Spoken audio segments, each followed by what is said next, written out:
ಒಂದು ಸ್ಟೇಟ್ಮೆಂಟ್ ಕೊಡಿಸಿದ್ದಾರೆ. ಅದು ಯಾರ ಹತ್ರ ಕೊಡಿಸಿದ್ರು? ಮಣ್ಣು ಹೋಗಿ ಮಳಗು ಅಂತ ಮಾಡಿದ್ರು.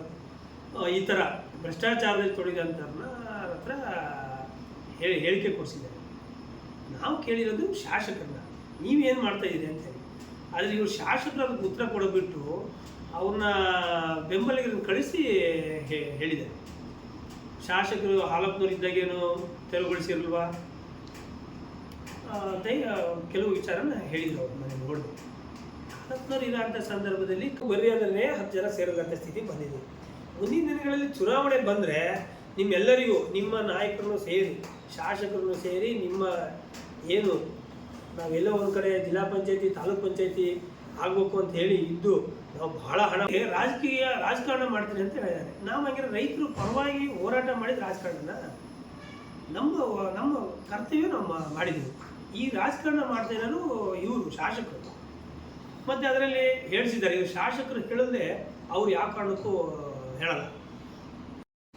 ಇವತ್ತಿನ ಪತ್ರಿಕಾಗೋಷ್ಠಿ ಏನಂದರೆ, ನಿಮ್ಗೆ ಗೊತ್ತಿರೋ ಹಾಗೆ ಮೊನ್ನೆ ಈಗೊಂದು ವಾರ 10 ದಿವಸದ ಹಿಂದೆ ತಾವು ಬಂದಿದ್ದೀರಿ ಕೆಲವರು ಅಡ್ಡೇರಿ ಪ್ರಕರಣದಲ್ಲಿ. ಈ ಒಬ್ಬ ಬಡ ರೈತನ ಜಮೀನು ವಿಚಾರದಲ್ಲಿ ಫಾರೆಸ್ಟ್ ಇಲಾಖೆಯವರು ಏನು ಪದೇ ಹೋಗಿ ಕೇವಲ 10 ರಿಂದ 15 ಗುಂಟೆ ಜಮೀನಿಗೆ ಅಲ್ಲಿ ಹೋಗಿ ತೊಂದರೆ ಕೊಟ್ಟರು, ಅದನ್ನು ತೆರವುಗೊಳಿಸಿದರು. ಮತ್ತು ನಂತರ ನಾವೆಲ್ಲ ಹೋಗಿ ಪ್ರತಿಭಟನೆ ಮಾಡಿದ ಮೇಲೆ ಆಯಿತು, ಏನು ಮಾಡಲ್ಲ ಅಂತ ಹೇಳಿದರು. ಏಷ್ಯಪ್ಪ ಅವರು ಸ್ಪಾಟಿಗೆ ಬಂದರು. ತದನಂತರ ಮತ್ತೆ DF ಅವರು ಮತ್ತೆ ಏಷ್ಯಪ್ಪ ಅವರು ಹೋಗಿ ಇದನ್ನೆಲ್ಲ ಲೆವೆಲ್ ಮಾಡಿರಿ ಅಂತ ಹೇಳಿದರು. ಮತ್ತು ತದನಂತರ ನಾವು ನಮ್ಮ ಪಕ್ಷದ ಎಲ್ಲ ಮುಖಂಡರುಗಳು, ನಮ್ಮ ಅಧ್ಯಕ್ಷರು ಬಂದಿದ್ದರು, ತಾವು ಬಂದಿದ್ರು. ಅವತ್ತು ನಮ್ಮ ಸಾಹೇಬರು ಬಂದರು, ನಾಯಕರಾದ ಹಾಲಪ್ಪನವರು ಸಹ ಅಲ್ಲಿಗೆ ಭೇಟಿ ನೀಡಿ ಅಲ್ಲಿ ತಮ್ಮನ್ನು ಉದ್ದೇಶಿಸಿ ಸಹ ಮಾತಾಡಿದರು. ಏನು ಹೇಳಿದರು ಅಂದರೆ, ಅಲ್ಲಿ ಇಂಥ ಒಬ್ಬ ಬಡ ರೈತಂದು 15 ಗುಂಟೆ ಬಿಡಿಸೋಕ್ಕೆ ಫಾರೆಸ್ಟ್ ಇಲಾಖೆಯವರು ಈ ರೀತಿಯ ದೌರ್ಜನ್ಯ ಮಾಡೋದು ಎಷ್ಟು ಮಟ್ಟಿಗೆ ಸರಿ? ಈ ತಾಲೂಕಲ್ಲಿ ಆಡಳಿತ ಇದ್ದಂಥವರು ಅಥವಾ ಅವ್ರ ಕುಮ್ಮಕ್ಕು ಅಥವಾ ಅಧಿಕಾರಿಗಳು ಇಲ್ಲ ಒಂದು ಕಡೆ ಬೇಕು ಅಂತೇಳಿ ರೈತರಿಗೆ ಈ ಥರ ಕಿರುಕುಳ ಕೊಡ್ತಾಯಿದ್ರು. ಈ ಅಧಿಕಾರ ಇದ್ದಂಥವರು ಹಾಗೆ ಅಧಿಕಾರ ಏನು ಮಾಡ್ತಾಯಿದ್ದಾರೆ? ಒಬ್ಬ ಶಾಸಕರಾದಂಥವ್ರು, ಮನಸತ್ವ ಇರೋಂಥವ್ರು ಇಲ್ಲಿ ಬಂದು ಹೋಗ್ಬೇಕು ಅಂತ ನಮ್ಮ ನಾಯಕರು ಹೇಳಿದರು. ಅದಕ್ಕೆ ತದನಂತರ ಹೋಗಿ ಹೇಳಿ ಆಯಿತು. ನಾವು ಹೋಗಿ DF ಹತ್ರ ಹೋಗಿ ಭೇಟಿ ಮಾಡಿ, ಅಲ್ಲಿ DF ಅವರು ಇಲ್ಲ ನಾನು ಹೋಗಿದ್ದೆ ಸರ್, ಆಯಿತು, ಯಾವುದೋ ಒಂದು ಅರ್ಜಿ ಬಂತು ಅಂತ ಏನೋ ಮಾಡಿರ್ಬೇಕೇನಾಗಿದೆ, ಅದನ್ನು ನಾವು ಇನ್ನು ಮುಂದೆ ಆ ಥರ ಏನು ಮಾಡಲ್ಲ, ಅವ್ರಿಗೆ ತೊಂದರೆ ಕೊಡಲ್ಲ ಅಂತ ಹೇಳಿ ನಮ್ಮ ಎದುರುಗಡೆ ನಮ್ಮ ನಾಯಕರ ಹತ್ರ ಮಾತಾಡಿದರು. ಅದು ಅಲ್ಲಿ ಕ್ಲಿಯರ್ ಆಯಿತು. ಆದರೆ ಜವಾಬ್ದಾರಿ ಇರೋಂಥ ಶಾಸಕರು ಆ ಸ್ಥಳಕ್ಕೆ ಹೋಗಿ ನೋಡೋ ಅಂಥ ಅವ್ರ ಕರ್ತವ್ಯ. ಹೋಗಿ ನೋಡಿ ಅಧಿಕಾರಿಗಳಿಗೆ ಯಾಕಪ್ಪ ಈ ಥರ ಮಾಡಿದ್ವಿ, ಮುಖರ್ಜಿ ಬಂದಿದ್ವು ಅಥವಾ ಬೇರೆ ಬಂದಿದ್ದು ಅದು ಬೇರೆ, ಆ ಥರ ಮಾಡೋಕ್ಕೆ ಹೋದರೆ ಇಡೀ ಸ್ಟೇಟಲ್ಲಿ ಇಂಥ ಫಾರೆಸ್ಟ್ ಇಲಾಖೆ 4 ಸೃಷ್ಟಿ ಮಾಡಬೇಕು ಅದನ್ನು ತೆರವುಗೊಳಿಸೋಕ್ಕೆ. ಆಯಿತಾ? ಈ ಉದಾಹರಣೆ ನಮ್ಮ ಸಾಗರ ತಾಲೂಕಲ್ಲೇ ಹೆಚ್ಚು ಕಮ್ಮಿ 80% ಹೆಚ್ಚುವರಿ ಜಮೀನು ಇದ್ದೇ ಇದೆ. ಫಾರೆಸ್ಟ್ ಇರ್ಬೋದು, ಸರ್ಕಾರಿ ಜಮೀನು ಇರ್ಬೋದು, ಯಾವುದೇ ಇರ್ಬೋದು. ಅಂಥ ಸಂದರ್ಭದಲ್ಲಿ ಹೇಳಬೇಕಲ್ಲ. ಮತ್ತು ಈಗ ಜನಪ್ರತಿನಿಧಿಗಳಂತ ಎಂತಕ್ಕಾಗಿರೋದು? ಇಂಥ ಸಂದರ್ಭದಲ್ಲಿ ಅಧಿಕಾರಿಗಳಿಗೆ ತೊಂದರೆ ಕೊಟ್ಟಾಗಲಿ ಅವ್ರಿಗೆ ರಕ್ಷಣೆಗಾಗಿ ಇರೋದು. ಆ ಕಾರಣಕ್ಕಾಗಿ ನಾವು ಅವ್ರಿಗೆ ರಕ್ಷಣೆ, ಈ ಅಧಿಕಾರ ಇದ್ದಂಥವ್ರ ಕೈಯಿಂದ ರಕ್ಷಣೆ ಸಿಕ್ಕಿಲ್ಲ ಅನ್ನೋದಕ್ಕಾಗಿ ನಾವು ಅಲ್ಲಿ ಅವರಿಗೆ ರಕ್ಷಣೆ ಕೊಡೋಕ್ಕೆ ಹೋಗಿರೋದು.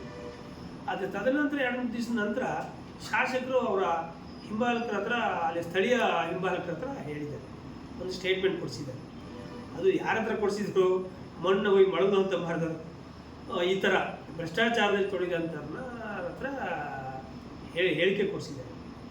ನಾವು ಕೇಳಿರೋದು ಶಾಸಕರನ್ನ, ನೀವೇನು ಮಾಡ್ತಾಯಿದ್ದೀರಿ ಅಂತ ಹೇಳಿ. ಆದರೆ ಇವರು ಶಾಸಕರು ಅದಕ್ಕೆ ಉತ್ತರ ಕೊಡಬಿಟ್ಟು ಅವ್ರನ್ನ ಬೆಂಬಲಿಗರನ್ನು ಕಳಿಸಿ ಹೇಳಿದ್ದಾರೆ. ಶಾಸಕರು ಹಾಲಪ್ಪನವ್ರು ಇದ್ದಾಗೇನು ತೆರವುಗೊಳಿಸಿರಲ್ವಾ ಅಂತ ಕೆಲವು ವಿಚಾರನ ಹೇಳಿದರು. ಅವ್ರ ಮನೆ ನೋಡಿದ್ರು. ಹಾಲಪ್ಪನವ್ರು ಇರೋಂಥ ಸಂದರ್ಭದಲ್ಲಿ, ಕಾಗೋಡು ತಿಮ್ಮಪ್ಪನವ್ರು ಇರೋಂಥ ಸಂದರ್ಭದಲ್ಲಿ ಕೆಲವು ಕೋರ್ಟ್ ಮ್ಯಾಟರ್ ಆಗಿ ಇವ್ರ ಗಮನಕ್ಕೆ ಬಾರದೆ ಕೋರ್ಟಿಗೋಸ್ಕರ ಅಲ್ಲಿ ವರದಿ ಕೊಡಬೇಕು ಅನ್ನೋದಕ್ಕಾಗಿ ನಾಮಕಾವಸ್ತಿಗೆ ಹೋಗಿ ಒಂದಿಷ್ಟು ತೆರವುಗೊಳಿಸ್ದಂಗೆ ಮಾಡಿ ಇವ್ರಿಗೆ ಫಾರೆಸ್ಟ್ ಇಲಾಖೆ ಮಾಡೋದು. ಆದರೂ ಸಹ ಅಂಥ ಸಂದರ್ಭದಲ್ಲೂ ಸಹ ಹಾಲಪ್ಪನವರು ಇರೋಂಥ ಸಂದರ್ಭದಲ್ಲೂ ಅಷ್ಟೇ, ಕಾಗೋಡು ತಿಮ್ಮಪ್ಪನವ್ರು ಇದ್ದಂಥ ಸಂದರ್ಭದಲ್ಲೂ ಸಹ ಆ ಅಧಿಕಾರಿಗೆ ಹೇಳಿ ಕೋರ್ಟಿಗೆ ತಪ್ಪು ಮಾಹಿತಿ ಆಗಿರ್ಬೋದು, ನೀವು ಸರಿಯಾದ ರೀತಿಯಲ್ಲಿ ಮಾಹಿತಿ ಕೊಡ್ರಿ, ಈ ರೀತಿಯ ನಾವು ತೆರವುಗೊಳಿಸೋಕೆ ಹೋದರೆ ಇಡೀ ರೈತರಿಗೆ ತೊಂದರೆ ಆಗುತ್ತೆ ಅಂತೇಳಿ ಅವತ್ತಿನ ಸಂದರ್ಭದಲ್ಲೂ ಸಹ ಆಯಾ ಸಂದರ್ಭದಲ್ಲಿ ಕಾಗೋಡು ತಿಮ್ಮಪ್ಪನವ್ರು ಇರ್ಬೋದು ಮತ್ತು ಹಾಲಪ್ಪನವ್ರು ಇರ್ಬೋದು ಅರಣ್ಯ ಇಲಾಖೆಯವ್ರನ್ನ ಕೂರಿಸಿಂದು ಹೇಳಿ ಯಾವುದೇ ಕಾರಣಕ್ಕೂ ಯಾರಿಗೂ ತೊಂದರೆ ಆಗದಂಗೆ ಮಾಡಿದ್ರು. ಇಂಥ ಸಂದರ್ಭದಲ್ಲಿ ಕೆಲವರು ಏನು ಮಾಡೋರು ಅಂದರೆ ಸರ್ ಹೈಕೋರ್ಟಿಗೆ ಹೋಗಿ ಒಂದಿಷ್ಟು ವರದಿ ಕೊಡಬೇಕು, ನಾವು ಅಟ್ಲೀಸ್ಟ್ ತೆರವುಗೊಳಿಸ್ದಂಗೆ ಏನಾದ್ರು ಒಂದಿಷ್ಟು ಅಲ್ಲಿ ಪ್ರೋಸೆಸ್ನ ಮಾಡಿದ್ವು ಅಂದಾಗ ಆಯಿತು, ನಿಮ್ಮ ರಕ್ಷಣೆಗೋಸ್ಕರ ಕೋರ್ಟಿಗೆ ಒಂದು ಮಾಹಿತಿ ಕೊಡೋದ್ರೆ ನೀವು ಆ ಥರ ಮಾಡ್ತೀರಿ. ಆದರೆ ಈ ಪ್ರಕರಣ ತಾವೆಲ್ಲ ನೋಡಿದ್ದೀವಿ, 10ರಿಂದ 15 ಗುಂಟೆ ಇದೆ, ಎಷ್ಟೋ ವರ್ಷ ಸಾಗುವಳಿ, ಸುತ್ತ ಎಲ್ಲರೂ ಜಮೀನು ಖಾತೆ ಆಗಿದೆ, ರೋಡ್ ಪಕ್ಕ ಇದೆ, ಮನೆ ಕಡೆಗಿನ ಜಾಗ. ಅಂಥದಕ್ಕೆ ಅಧಿಕಾರಿಗಳು ಎಲ್ಲೋ ಒಂದು ನೂಕರ್ಜಿ ಅಂತೇಳಿ ಸುಮ್ಮನೆ ನೆಪಕ್ಕೆ ಮಾತ್ರ ಹೇಳ್ತಾರೆ. ಅಂದರೆ ಎಲ್ಲೋ ಒಂದು ಕಡೆ ಇವರೆಲ್ಲ ನಾನು ಇವರು ಹೇಳಿಕೆಗಳನ್ನ ಇವನ್ನೆಲ್ಲ ನೋಡಿದರೆ ಈ ತೊಟ್ಲು ತೂಗೋರು ಇವರೇ, ಮಗು ಚೂಡೋರು ಇವರೇ ಅಂತ ನನಗೆ ಅನಿಸ್ತಾ ಇದೆ. ಈಗ ಅಲ್ಲಿ ಹೇಳಿದರು, ಅಲ್ಲಿ ಪಕ್ಕಕ್ಕೆ ಅಲ್ಲಿ ತಳಿಯ ಮುಖಂಡು ನಮ್ಮ ಚೇತನ್ ರಾಜ್ ಅವರಿದ್ದರು, ಅಲ್ಲಿ ನಾವು ಹೋಗಿದ್ದೆ ಅಂತೇಳಿ. ಹಾಗಾದರೆ ಒಬ್ಬ ಹೋಗಿ ಹೇಳಿದ ಮೇಲೆ ಅಧಿಕಾರದಲ್ಲಿ ಇದ್ದಂಥವ್ರು ಹೋದಾಗ ಮತ್ತು ಫಾರೆಸ್ಟ್ ಇಲಾಖೆ ಬರಬಾರ್ದಲ್ಲ. ಫಾರೆಸ್ಟ್ 50 ಎಕರೆ 100 ಎಕರೆ ಐತಪ್ಪ, ಅದಕ್ಕೆ ನಾವು ತೆರವುಗೊಳಿಸಕ್ಕೆ ಬಂದರೆ ಏನಾಗ್ಬೋದು, 10ರಿಂದ 15 ಗುಂಟೆನಾ? ಹಾಗಾದರೆ ನಿಮಗೆ ಅದನ್ನು ಅವ್ರಿಗೆ ಹೇಳಿ ಕಳ್ಸೋಕ್ಕಾಗಿಲ್ವಾ? ನಾವು ಹೋಗಿ ಪ್ರತಿಭಟನೆ ಮಾಡ್ಬೇಕಂತ ನಾವು ಹೋಗಿದ್ದೆ ಅವಾಗ 2 ದಿವಸ ನಂತರ. ನಾವು ಅವತ್ತು ಕಾವಲು ಸಮಾಜದಲ್ಲಿ ಇದ್ದಂಥವ್ರು, ಹಾಲಪ್ಪನವರು ಅಷ್ಟೇ, ನಮ್ಮ ಪಕ್ಷನೂ ಅಷ್ಟೇ, ರೈತರಿಗೆ ಯಾರು ತೊಂದರೆ ಕೊಡ್ತಾರೆ ಅಲ್ಲಿ ಅಧಿಕಾರ ಇರಲಿ ಬಿಡಲಿ ಅಲ್ಲಿ ಹೋರಾಟ ಮಾಡಿ ನಾವು ಅವ್ರಿಗೆ ನ್ಯಾಯ ಕೊಡಿಸೋದು ನಮ್ಮ ಕರ್ತವ್ಯ, ನಮ್ಮ ಜವಾಬ್ದಾರಿ. ಅದಕ್ಕೋಸ್ಕರ ಹಿಂದಿನ ದಿವಸ ನಾವು ನಮ್ಮ ಅಧ್ಯಕ್ಷರೆಲ್ಲ ಹೋಗಿ ಬಂದು ಆಮೇಲೆ ಮಾರನೇ ದಿವಸ ಮತ್ತೆ ಹಾಲಪ್ಪನವರು ಸಹ ಅಲ್ಲಿ ಬಂದು ಅದನ್ನು ರೈತರಿಗೆ ಯಾವುದೇ ರೀತಿಯಲ್ಲಿ ತೊಂದರೆ ಕೊಡ್ಬೋದು ಅಂತ ರಕ್ಷಣೆ ಕೊಡೋಂಥ ಕೆಲಸ ಮಾಡಿದ್ದಾರೆ. ನೀವು ರಕ್ಷಣೆ ಕೊಟ್ಟಿದ್ರೆ ನಾವ್ಯಾಕೆ ಹೋಗ್ತೀವಿ? ನೀವೇನ ಅಧಿಕಾರಕ್ಕೋಸ್ಕರ ರಾಜಕಾರಣಕ್ಕೋಸ್ಕರ ಯಾರಿಗಾದ್ರೂ ತೊಂದರೆ ಕೊಟ್ಬಿಟ್ರೆ ನಾವು ನೀವು ಮಾಡಿದೆಲ್ಲ ಸರಿ ಅಂತ ನಾವು ಸುಮ್ಮನೆ ಇರ್ಬೇಕಾ?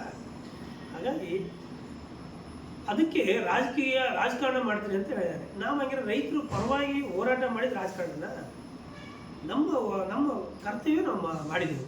ಈ ರಾಜಕಾರಣ ಮಾಡ್ತಾ ಇರೋರು ಇವರು ಶಾಸಕರು. ಮತ್ತು ಅದರಲ್ಲಿ ಹೇಳಿಸಿದ್ದಾರೆ, ಇವರು ಶಾಸಕರು ಹೇಳಿದ್ರೆ ಅವ್ರು ಯಾವ ಕಾರಣಕ್ಕೂ ಹೇಳಲ್ಲ. ಯಾರ್ಯಾರು ಈ ತಾಲೂಕೊಳಗೆ ಫಾರೆಸ್ಟ್ ಲ್ಯಾಂಡಲ್ಲಿ, KPC ಲ್ಯಾಂಡಲ್ಲಿ ಯಾರ್ಯಾರು ಇದ್ದಾರೆ, ಎಷ್ಟು ಇದ್ದಾವೆ, ನಮ್ಮ ಹತ್ರ ಪಟ್ಟಿದೆ, ನಮಗೆ ಅದನ್ನು ಹೇಳೋ ಕೆಪಾಸಿಟಿ ಇದೆ ಅಂತ. ಅಂದರೆ ಇವರು ಎಲ್ಲೋ ಒಂದು ಕಡೆ ಇವ್ರು ಗೆದ್ದಲಿಂದನೂ ಈ ಕ್ಷೇತ್ರದ ಅಭಿವೃದ್ಧಿ ಬಗ್ಗೆ, ರೈತರ ಬಗ್ಗೆ, ಈ ಥರ ಎಲ್ಲ ಈ ಪ್ರಾಬ್ಲಮ್ ಇದಾವಲ್ಲ, ಯಾವುದು ಫಾರೆಸ್ಟ್ ಇಲಾಖೆದಿರ್ಬೋದು, ಕಂದಾಯ ಭೂಮಿದಿರ್ಬೋದು, ಹಲವಾರು ಈ ಗ್ರಾಮ ಠಾಣ ಇರ್ಬೋದು, ಎಲ್ಲ ಇದನ್ನು ಸರಿಪಡಿಸ್ಬೇಕು ಅಂತೇಳಿ ಕೂತ್ಕೊಂಡು ಯೋಚನೆ ಮಾಡಿಲ್ಲ ಇವರು. ನನ್ನ ಲೆಕ್ಕ ಆಲ್ಮೋಸ್ಟು ಯಾರ್ಯಾರೋ ಹೆಚ್ಚುವರಿ ಇದ್ದಾವೆ ಅವರವನ್ನೆಲ್ಲ ಯಾವ ರೀತಿಯಲ್ಲಿ ತೊಂದರೆ ಕೊಡ್ಬೋದು ಅನ್ನೋದಕ್ಕಾಗಿ ಇವ್ರು ಕೂತು ಯೋಚನೆ ಮಾಡಿದ್ದಾರೆ. ಈ ಮೊನ್ನೆ ಉದಾಹರಣೆ ಹಕ್ರೆ ಮಲ್ಲಿಕಾರ್ಜುನ ಅವರು ಒಂದು ಹೇಳಿದ್ದಾರೆ. ಆದರೆ ಹಕ್ರೆ ಮಲ್ಲಿಕಾರ್ಜುನ ಒಬ್ರದಲ್ಲ, ಇಡೀ ಈಗ ಅಲ್ಲಿ ಕೂತಿರಲ್ಲ, ನೀನು ಹೇಳ್ದಾರಪ್ಪ, ಈ ಶಾಸಕರು ಹೇಳಿಸಿದಾರಲ್ಲ, ಅವನದು ಎಷ್ಟು ಎಕರೆ ಇದೆ ಸರ್ಕಾರಿ ಜಮೀನು ಬೇಕಲ್ಲ, ಅವನದೆಷ್ಟು ಒತ್ತುವರಿ ಫಾರೆಸ್ಟ್ ಲ್ಯಾಂಡಲ್ಲಿದೆ. ನಾವು ಹಂಗೇನಾದ್ರು ರಾಜಕೀಯನೇ ಮಾಡ್ಬೇಕು ಅನ್ನೋದಿದೆ. ಇವ್ರು ಫಾರೆಸ್ಟ್ ಲ್ಯಾಂಡು ಗಣಿ ಇಲಾಖೆ ಲೂಟಿ ಹೊಡೆದ್ರೆ ಫಾರೆಸ್ಟ್ ಲ್ಯಾಂಡಲ್ಲಿ ಅಂತೇಳಿ ಬಂತಲ್ಲ ಇಡೀ ತಾಲೂಕು ತುಂಬ ಮಾಧ್ಯಮದಲ್ಲಿ, ಅವತ್ತೇ ನಾವು ಮಾಡ್ತೀವಿ ರಾಜಕಾರಣ. ನಾವು 10 ಗುಂಟೆ ರಾಜಕಾರಣ ಈ ರೈತರ ವಿಚಾರದಲ್ಲಿ ರಾಜಕಾರಣ ಮಾಡಲ್ಲ. ಅವನು 10 ಗುಂಟೆ ಇರ್ಬೋದು, 10 ಎಕರೆ ಇರ್ಬೋದು, 25 ಎಕರೆ ಇರ್ಬೋದು, ಅವನಿದ್ರೆ ನಾವು ರೈತರ ಪರವಾಗಿ ಹೋರಾಟ ಮಾಡೋದು. ಅವನು ಅವತ್ತಿಂದನೂ ಮಾಡ್ಕೊಂಡು ಬಂದರೆ ಅವನಿಗೆ ಇರಲಿ ಅಂತ. ನಾಳೆ ಬೆಳಗ್ಗೆ ಏನು ಪತ್ರಿಕೆ ಹೇಳಿಕೆ ಕೊಟ್ಟರಲ್ಲ, ಅವರೆಲ್ಲರ ಹತ್ರ ಇರೋದೇ, ಎಲ್ಲರ ಹತ್ರನೂ ಹೆಚ್ಚುವರಿ ಜಮೀನು ಇದ್ದೇ ಇದೆ ಈ ತಾಲೂಕಲ್ಲಿ. ಈ ಶಾಸಕರ ಹತ್ರನೂ ಇದೆ ಹೆಚ್ಚುವರಿ ಜಮೀನು. ಆದರೆ ಅಂಥ ಸಂದರ್ಭಕ್ಕೆ ಬಂದರೆ ನಿಮಗೇನಾರು ಇಲಾಖೆ ತೊಂದರೆ ಕೊಟ್ಟರೆ ನಿಮ್ಮ ಪರವಾಗಿ ನಾವು ಹೋರಾಟ ಮಾಡ್ತೀವಿ. ನಮ್ದು ಏನಿದ್ರು ನಮ್ಮ ರೈತರ ಪರವಾಗಿ ಹೋರಾಟ ಇರುತ್ತೆ, ರಾಜಕೀಯಕ್ಕೋಸ್ಕರ ಅಲ್ಲ. ಅಧಿಕಾರ ಇರಲಿ ಬಿಡಲಿ ನಾವು ನಿರಂತರವಾಗಿ ರೈತರ ಪರವಾಗಿ ಹೋರಾಟ ಮಾಡ್ತೀವನು, ಅದನ್ನು ಮುಂದೂ ಸಹ ಮುಂದುವರಿತು. ಹಾಗಾಗಿ ಈ ರೀತಿಯ ಶಾಸಕರು ಹೇಳಿಕೆ ಕೊಡಿಸೋದು ಎಷ್ಟರ ಮಟ್ಟಿಗೆ ಸರಿ ಅಂತ. ಎಲ್ಲೋ ಒಂದು ಕಡೆ ಈ ಹೋರಾಟಗಾರನ ಈ ಬ್ಲ್ಯಾಕ್ ಮೇಲ್ ಮಾಡಿ, ನಿಮ್ದಿದೆ, ಹಾಗಿದ್ರೆ ನೀವು ಹೋರಾಟಕ್ಕೆ ಬಂದರೆ ನಿಮ್ದಿದೆ, ನಿಮಗೂ ನಾವು ತೊಂದರೆ ಕೊಡ್ತೀವಿ ಅಂತ, ಈ ಥರ ನಿಮ್ಮ ಬೆದರಿಕೆಗಳಿಗೆ ನಮ್ಮ ಪಕ್ಷದ ಮುಖಂಡರುಗಳಾಗಲಿ ನಾವು ಯಾರೂ ಹೆದರಲ್ಲ. ಇಡೀ ರಾಜ್ಯಕ್ಕೆ, ಇಡೀ ಜಿಲ್ಲೆಗೆ ಏನಾಗುತ್ತೆ ಕಾರಣ ಅಂದರೆ ಅದಕ್ಕೆಲ್ಲರಿಗೂ ನಾವು ರೆಡಿ ಇದ್ವು. ಆದರೆ ನಿಮ್ಮಂಥ ದೊಡ್ಡ ಬೆದರಿಕೆಗಳಿಗೆ ನಾವು ಯಾವ ಕಾರಣಕ್ಕೂ ಜಗ್ಗೋದಿಲ್ಲ. ನಾನು ನಮ್ಮ ಪಕ್ಷದ ಎಲ್ಲ ಕಾರ್ಯಕರ್ತ ಮುಖಂಡರುಗಳದ್ದು ಅಷ್ಟೇ, ಈ ರೀತಿಯ ಬ್ಲ್ಯಾಕ್ ಮೇಲ್ಗಳಿಗೆ ಹೆದರ್ಬೇಡಿ. ನಮ್ಮ ಪಕ್ಷ ರೀತಿ ನಮ್ಮ ಹಾಲಪ್ಪನವರು ಇದ್ದಾರೆ, ನಾಯಕರು ಹೋರಾಟ ಮಾಡ್ತು. ಸ್ಥಳೀಯವಾಗಿ ಆಯಾ ಸ್ಥಳೀಯ ಮುಖಂಡರುಗಳು ಸಹ ಇದ್ದೇ ಇದ್ದಾರೆ ನಿಮ್ಮ ಪರವಾಗಿರೋಕ್ಕೆ. ಈ ಥರದ ಬ್ಲ್ಯಾಕ್ ಮೇಲ್ಗಳಿಗೆ ನಾವು ಯಾರೂ ಸಹ ಹೆದರಲ್ಲ. ಅದರಲ್ಲೂ ಹೋಗಿ ಕಾಗೋಡು ತಿಮ್ಮಪ್ಪನಂಥ ಕ್ಷೇತ್ರದಲ್ಲಿ ಕಾಗೋಡು ತಿಮ್ಮಪ್ಪನವರು ಭೂಮಿಗೋಸ್ಕರ ಹೋರಾಟ ಮಾಡಿ ಈ ಸಾಗರ ತಾಲೂಕು ಶಿವಮೊಗ್ಗ ಜಿಲ್ಲೆ ಹೇಗೆ ಅಂದರೆ ಇಡೀ ರಾಜ್ಯದಲ್ಲಿ ಮಾದರಿ ಭೂಮಿ ವಿಚಾರದಲ್ಲಿ ಹೋರಾಟ ಮಾಡಿ ನ್ಯಾಯ ಕೊಟ್ಟಂಥ ತಾಲೂಕು. ಯಡಿಯೂರಪ್ಪನವರು ಇದ್ದಂಥ ಜಿಲ್ಲೆ, ಬಂಗಾರಪ್ಪನವರು, ಕಾಗೋಡು ತಿಮ್ಮಪ್ಪನವರಂಥ ಭೂಮಿ ಕೊಡಿಸಿದಂಥ ನಾಯಕರಿದ್ದು ಅಂಥ ಕ್ಷೇತ್ರದಲ್ಲಿ ಇವತ್ತು ಗೆದ್ದು, ಅದು ಕಾಗೋಡು ತಿಮ್ಮಪ್ಪನವ್ರು ಪ್ರಚಾರ ಮಾಡಿ ಕಾಂಗ್ರೆಸ್ ಗೆದ್ದು ಇವತ್ತು ರೈತರಿಗೆ ಇಂಡೈರೆಕ್ಟ್ ಆಗಿ ತೊಂದರೆ ಕೊಡ್ತಾ ಇದ್ದೀರಿ ಅಂತ ಹೇಳಿದ್ರೆ ಎಷ್ಟು ಮಟ್ಟಿಗೆ ಸರಿ ಇದು? ಈಗ ಜನ ಗಮನಿಸಲ್ವಾ? ನೀವು ಹೇಳಿದ್ದೆ ಸರಿ ಅನಿಸುತ್ತಾ? ಎಲ್ಲ ಒಂದು ಕಡೆ ಯಾಕಂದರೆ ಶಾಸಕರು ಇವರಿಗೆ ಅಲ್ಲಿ ಹೋಗಿ ಸ್ಪಾಟಿ ನೋಡೋಕ್ಕೆ ಇವರಿಗೆ ಟೈಮ್ ಇಲ್ಲ. ಓಟ್ ಕೇಳ್ಬೇಕಾದ್ರೆ, ಚುನಾವಣೆ ಮಾಡ್ಬೇಕಾದ್ರೆ ಇವರಿಗೆ ಎಲ್ಲದೂ ಬೇಕಾಗಿತ್ತು, ಎಲ್ಲರೂ ಬೇಕಾಗಿತ್ತು. ಆದರೆ ಇವತ್ತು ಆ ರೈತಿಗೆ 15 ಕುಂಟೆ ರೈತನ ಇವತ್ತು ಫಾರೆಸ್ಟ್ ಇಲಾಖೆ ಬಿಡ್ಸಕ್ಕೆ ಹೋದಲ್ಲ. ಹಾಗಾದರೆ ಹಾಗಾದ್ರೆ ಆ ಟೈಮ್ ಆವಾಗ ನಿಮಗೆ ಟೈಮ್ ಇರಲ್ವಾ? ಅಲ್ಲಿ ಹೋಗಿ ಭೇಟಿ ಮಾಡಿ ಆ ಸ್ಥಳ ಪರಿಶೀಲನೆ ಮಾಡಿ ಇಂಥ ಜಾಗಕ್ಕೆ ಅರಣ್ಯ ಇಲಾಖೆ ನೀವು ಯಾಕೆ ಬಂದರೆ ಅಂತ ಕೇಳೋಕ್ಕೆ ನಿಮಗೆ ಅಧಿಕಾರ ಇಲ್ವಾ? ಜನ ಅಧಿಕಾರ ಕೊಟ್ಟಿರಲ್ಲ ನಿಮಗೆ. ಹಾಗಾಗಿ ಇಂಥ ಅಧಿಕಾರ ಹಿಡ್ಕೊಂಡು ಸುಳ್ಳೆ ಗೂಟಾಟಿಕೆಗೋಸ್ಕರ ಸುಮ್ಮನೆ ಯಾರ ಹತ್ರ ಹೇಳಿಕೆ ಕೊಡಿಸೋದು, ಸಮರ್ಥನೆ ಮಾಡಿಕೊಳ್ಳೋದು ಬಿಡ್ರಿ. ಇನ್ನು ಮುಂದಾರು ರೈತರ ಪರವಾಗಿ, ಜನರ ಪರವಾಗಿ ಇದನ್ನು ಕಲ್ಕೊಂಡ್ರಿ. ಇನ್ನು ಮುಂದೆ ನೀವೇನೇ ಮಾಡಿದ್ರು, ತೊಂದರೆ ಕೊಟ್ಟರು ಸಹ ನಾವು ರೈತರ ಪರವಾಗಿ ಏನು ಹೋರಾಟ ಮಾಡಿ ರಕ್ಷಣೆ ಕೊಡಬೇಕು, ನಾವು ಕೊಟ್ಟೆ ಕೊಡ್ತೀವಿ. ಅದರಲ್ಲಿ ಬೇರೆ ಮಾತೇ ಇಲ್ಲ.